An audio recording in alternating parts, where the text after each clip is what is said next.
ಬನ್ನಿ ಬನ್ನಿ ಗುರುಗಳು, ನಿಮ್ಮನ್ನೇ ನೋಡ್ಬೇಕಂತೆ, ಯಾಕೆ ಏನು ಅಂತ ನಾನೇ ವಿಚಾರಿಸ್ತಾ ಇದ್ದೆ. ಸನ್ಮಂಗಲ ಪ್ರಾಪ್ತಿರಸ್ತು. ಯಾರು ನೀವು? ಏನಾಗಬೇಕಾಗಿತ್ತು? ಸ್ವಾಮಿ, ನಾವು ಚಂದಾಪುರದವರು. ಈ ಲಕ್ಷ್ಮಕ್ಕ ನಿಮ್ಮನ್ನು ನೋಡಲೇಬೇಕು ಅಂತ ಬೆಳಿಗ್ಗೆಯಿಂದ ಏನು ತಿಂದೆ ನಡ್ಕೊಂಡು ಬಂದಿದ್ದಾಳೆ. ಜೀವಕ್ಕೇನಾದರೂ ಅನಾಹುತ ಮಾಡ್ಕೊತಾಳೆ ಅನ್ನೋ ಭಯದಲ್ಲಿ ನಾನು ಹಿಂಬಾಲಿಸ್ಕೊಂಡು ಬಂದಿದ್ದೀನಿ ಸ್ವಾಮಿ. ವಯಸ್ಸಾದ ಮೇಲೆ ಉಪವಾಸ ಇರಬಾರ್ದು ತಾಯಿ. ದೇಹಕ್ಕೆ ಹಸಿವನ್ನು ತಡ್ಕೊಳ್ಳೋ ಶಕ್ತಿ ಇರೋದಿಲ್ಲ. ಆಚಾರ್ಯರೇ, ಹಣ್ಣು ತಗೊಂಬನ್ನಿ. ಗುರುಗಳೇ, ಇಷ್ಟು ದಿನ ನಿಮ್ಮ ಬಗ್ಗೆ ಕೇಳ್ತಾ ಇದ್ವಿ. ಇವತ್ತು ನಿಮ್ಮನ್ನು ನೋಡಿ ನನ್ನ ಜನ್ಮ ಪಾವನವಾಯ್ತು. ನನ್ನ ನಂಬಿಕೆ ಸುಳ್ಳಾಗ್ಲಿಲ್ಲ. ನೀವೇ ನನ್ನ ದೇವರು ಅನ್ಕೊಂಡು ಬಂದೆ. ಸಾಕ್ಷಾತ್ ದೇವ್ರು ಆಗಿದ್ದೀರ ನನ್ನಪ್ಪ.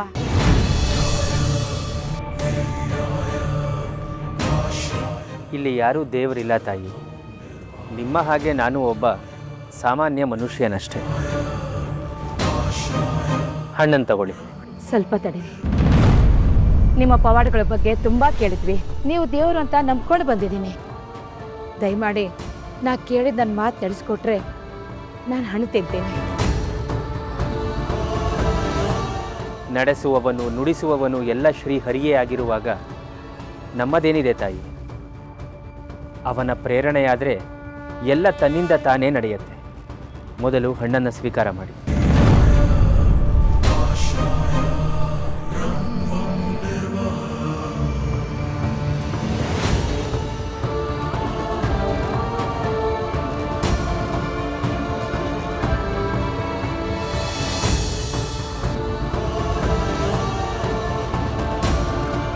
ಈಗ ಹೇಳಿ, ಯಾರು ನೀವು? ಏನು ಸಮಸ್ಯೆ? ಗುರುಗಳೇ, ನಾವು ಚಂದಾಪುರದವರು. ಈಕೆದು ಪುಟ್ಟ ಸಂಸಾರ. ಮಗ, ಸೊಸೆ ಮತ್ತು ಈಕೆ ಇರೋದು 3 ಜನ. ಯಾವಾಗ ನೋಡಿದ್ರು ನನ್ನ ಮಗಂಗೆ ಬೆನ್ನುಜ್ಜಿದ್ಯಾ, ಊಟ ಕೊಟ್ಟಿಯಾ, ತಿಂಡಿ ಕೊಟ್ಟಿಯಾ, ತಲೆ ಬಚ್ಚಿದ್ಯಾ ಅನ್ನೋದೇ ಆಗೋಯ್ತು. ನನ್ನ ಗಂಡ ನನಗೆ ನೋಡ್ಕೊಳಕ್ ಗೊತ್ತಿಲ್ವಾ? ವಯಸ್ಸಾದ್ಮೇಲೆ ಹಾಕಿದಿನ ತಿನ್ಕೊಂಡು ಮೂಲೆಗೆ ಬಿದ್ದಿರಕ್ಕಾಗಲ್ವಾ? ಏನೇ ನೆನ್ನೆ ಮೊನ್ನೆ ಬಂದವಳು ನನ್ನನ್ನ ಮೂಲೆಯಲ್ಲಿ ಬಿದ್ದಿರೋ ಅಂತೀಯೇನೆ? ಅವನು ನಿನ್ನ ಗಂಡ ಆಗೋಕ್ಕಿಂತ ಮುಂಚೆ ನನ್ನ ಮಗ ಅನ್ನೋದು ಮರಿಬೇಡ. ಏನ್ ಸೀಮೆ ಗೆಲ್ದಿರೋ ಮಗ ನೀನೊಬ್ಳಿನ ಹೆತ್ತಿರೋದು? ಎಲ್ಲರೂ ಹೆತ್ತವ್ರೆ, ಆದ್ರೆ ಮಗನ್ನ ನಂತರ ಯಾರೂ ಸಾಕಿಲ್ಲ. ಚಿಕ್ಕ ವಯಸ್ಸಲ್ಲಿ ಗಂಡನ ಕಳ್ಕೊಂಡೆ. ಹಸುಗೋಸ್ನ ಬೆನ್ನೆ ಕಟ್ಕೊಂಡು ಕಾಡದೆ ತಿನ್ನಂಗೆ ದುಡೋದು ಮಗನ ಸಾಕಿದೆ. ಅವನು ಎಡವಿ ಬಿದ್ದರೆ ನನ್ನ ಕಾಲಿಗೆ ನೋವು ಆಗ್ತಿತ್ತು.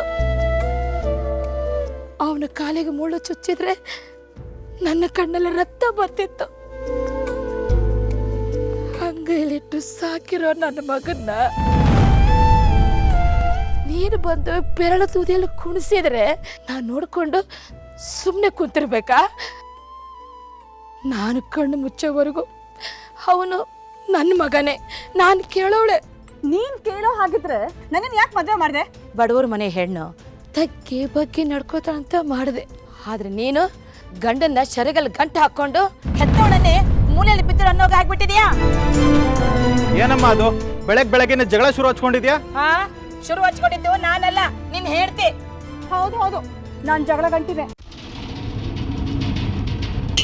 ನೀನ್ ಅಂದಂಗ ಅನ್ಸ್ಕೊಂಡ್ರೆ ಒಳ್ಳೆಯವಳು, ಇನ್ನಂದ್ರೆ ಕೆಟ್ಟವಳು. ಬೆಳಗ್ಗೆಯಿಂದ ಸಂಜೆವರೆಗೂ ಅನ್ನಿಸ್ಕೊಂಡು ನನಗೂ ಸಾಕಾಗೋಗಿದೆ. ನಾನ್ ಬಂದು ತಾಯಿ ಮಗನ ದೂರ ಮಾಡದ್ನಂತೆ. ಆ ಪಾಪ ನನಗೆ ಯಾಕೆ? ತಾಯಿ ಮಗ ನೀವಿಬ್ರು ಚೆನ್ನಾಗಿರಿ, ನಾನು ತವ್ರ ಮನೆಗೆ ಹೋಗ್ತೀನಿ. ಅಲ್ಲ ಹೋಗ್ಬೇಡ್ವೆ, ನಿಂತ್ಕೊಳೆ. ಏನಮ್ಮ ನೀನು? ನಿನ್ನಿಂದಾಗಿ ನನಗೆ ಈ ಮನೇಲಿ ನೆಮ್ಮದಿನೇ ಇಲ್ದ ಹಾಗಾಗಿದೆ. ವಯಸ್ಸಾದ್ಮೇಲೆ ಹಾಕಿ ತಿನ್ಕೊಂಡು ಬಿದ್ದಿರೋದು ಕಲಿಬೇಕು. ನಮ್ಮ ಬದುಕು ನಮ್ಗೆ ನೋಡ್ಕೊಳ್ಳೋದು ಗೊತ್ತಿಲ್ವಾ? ನೀನೇನು ಅವಳಿಗೆ ಹೇಳೋದು?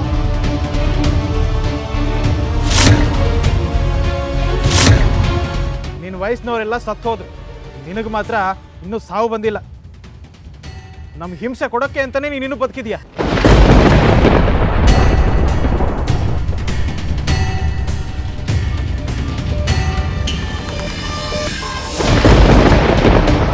ಏನೋ ಶಂಕರ, ಹಿಂಗೆಲ್ಲ ಮಾತಾಡ್ತೀಯ? ದೊಡ್ಡವರು ಅಂದರೆ ಏನೋ ಒಂದು ಮಾತಾಡ್ತಾರೆ. ಹಿಂಗೆಲ್ಲ ಮಾತಾಡಬಾರ್ದಪ್ಪ. ನೀನು ಸುಮ್ಮನೆ ಇರೋ ರಾಮಣ್ಣ. ದಿನ ಬೆಳಗ್ಗಾದ್ರೆ ನಮ್ಮ ಅಮ್ಮಂದು ಇದೇ ರಾಮಾಯಣ ಆಗೋಯ್ತು. ಥ! ಲಕ್ಷ್ಮವ್ವ, ಬೇಸರ ಮಾಡ್ಕೋಬೇಡಮ್ಮ. ಮನೆ ಅಂದಮೇಲೆ ಒಂದು ಮಾತು ಬರುತ್ತೆ ಹೋಗುತ್ತೆ, ಸಮಾಧಾನ ಮಾಡ್ಕೋ.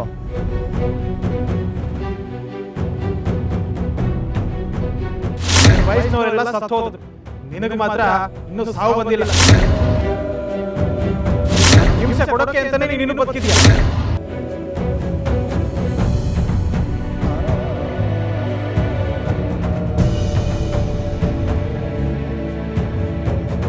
ಲಕ್ಷ್ಮಕ್ಕ, ಎಲ್ಗೊಟ್ಟೆ? ಚಿಕ್ಕ ವಯಸ್ಸಲ್ಲಿ ಗಂಡನ ಕಳ್ಕೊಂಡು ಮಗನ್ನ ಕಷ್ಟಪಟ್ಟು ಸಾಕಿ ಮದುವೆನೂ ಮಾಡಿದ್ಲು. ಆದರೆ ಈಕೆ ಮಗನ್ ತೋರೋ ಅತಿಯಾದ ಪ್ರೀತಿ ಕಾಳಜಿ ಸೊಸೆಗೆ ಕಿರಿಕಿರಿ ಆಗ್ಬಿಟ್ಟಿದೆ.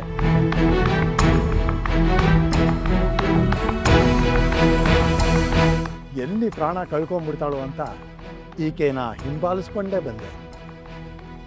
ಆದರೆ ಇವಳು ಇಲ್ಲಿ ಬಂದು ನಿಂತ್ಕೊಂಡ್ಳು.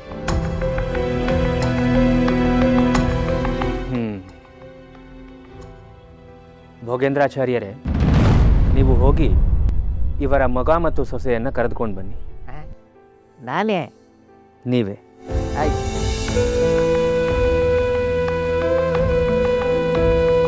ನಿಮ್ಮ ಮನೆಯಲ್ಲಿ? ನಾನು ಹೇಳ್ತೀನಿ. ಅಶ್ವತ್ಥ ಕಟ್ಟೆ ಇದೆ, ಅದರ ಪಕ್ಕದಲ್ಲಿ ಈಶ್ವರನ ದೇವಸ್ಥಾನ ಇದೆ. ಅಲ್ಲೇ ಪಕ್ಕದಲ್ಲೇ ಇವ್ರ ಮನೆ ಬರೋದು. ಸರಿ.